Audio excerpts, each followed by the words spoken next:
Hello people, Suffolk Sport Glide Rider here.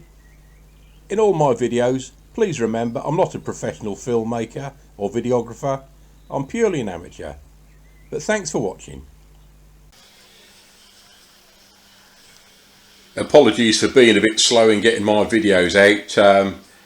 As you can see, I've actually had the kitchen fitters in at long last doing the kitchen. Not quite finished, it's only taken them 3 weeks. But yeah, we're nearly there. Just a few little odds and sods to finish up on it, but we're getting there. So that's why I've been a bit slow. Anyway, sorry about that. Hello people, so I've been asked to do a couple of videos.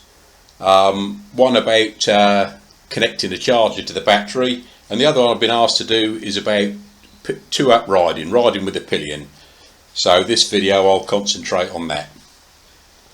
One of the main questions is, do I alter the tyre pressures?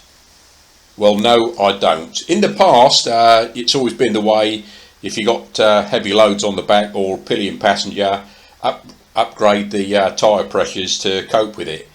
But on these more modern bikes, the owner manual says no, you don't need to adjust the tyre pressures. That's not what's needed. What is needed is to harden up the rear suspension. With the new Softail range, each model has different settings. So here's the chart for the Sport Glide. So here's the chart for the Sport Glide. Down the side of the scale you have the weight of the rider in pounds and kilograms. Along the top of the chart you then have for weight carried, or basically that's for the passenger when you're carrying a passenger.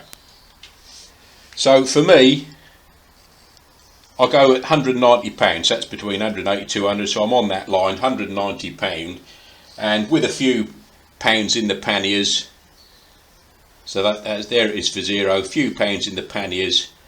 So I normally have mine set at 1.5.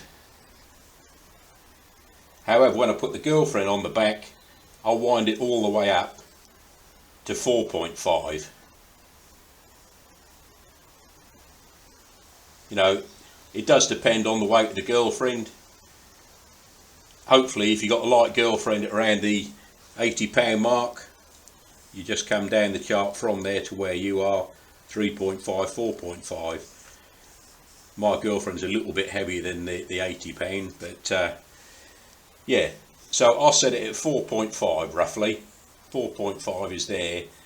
And if I've got the top box on as well, fully loaded up, going away for a week's camping, I'll turn it all the way up to number 5.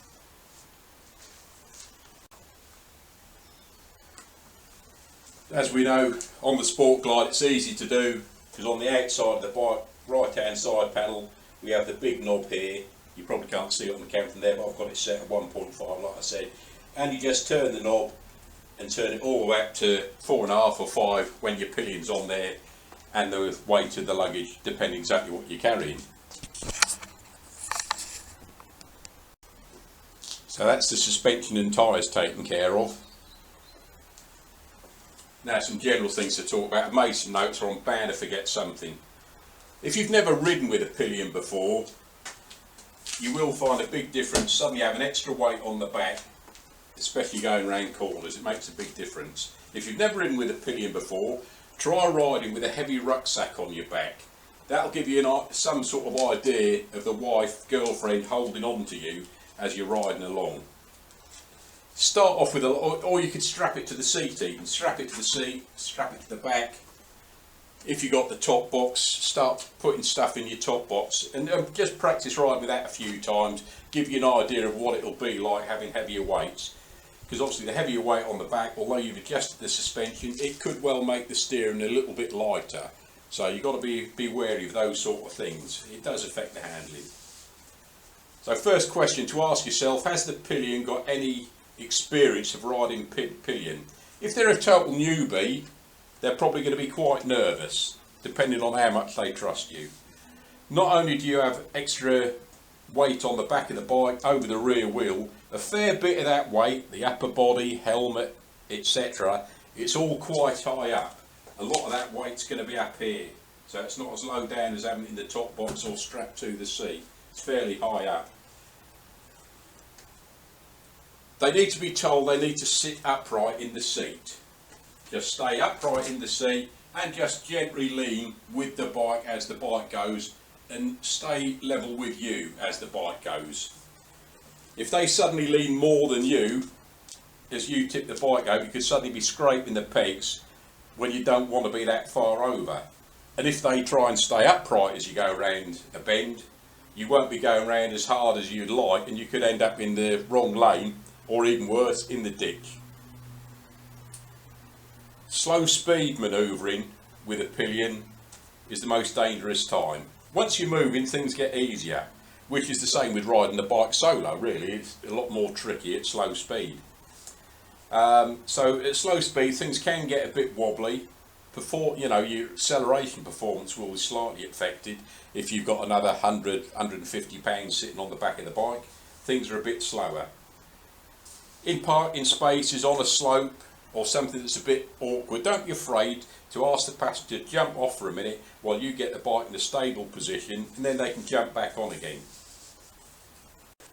As some of you know who've seen my earlier videos, you know I've got the tour pack rack to go on here with a big box, so that provides a lot of good security for the passenger under acceleration, so they're not going to fall off the back if they're not actually holding on to you. I don't like riding with a box all the time, or the rack.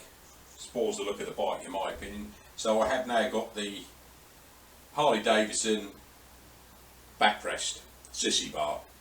Not got the pad on there yet.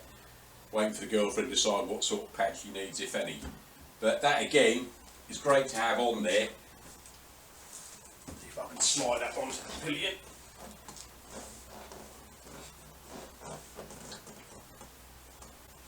Because it does provide that bit of security behind them.